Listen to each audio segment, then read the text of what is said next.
السلام علیکم، زه یم احسان الله. بېګا د پېښور زلمي او د ملتان سلطان یو ډېره ګرمه مقابله وشوه چې دغه د آخري اووره پورې هم لاړه. پېښور زلمي 180 رنز کړي د 8 وکټو په نسخان باندې.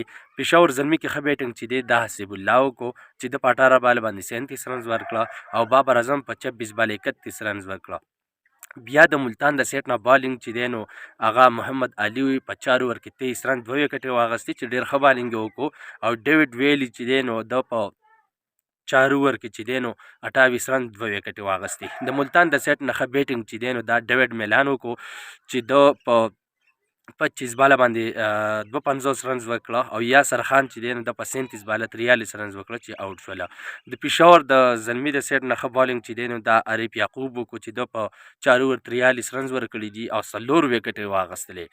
بیا چې دی لوک ویډ چې دی نو واډ د په 4 اوور کې 13 رنز کړي دي او 2 وکټې واخیستې چې د اخري اوور کې ډېر زبردست بالینګ وکړو.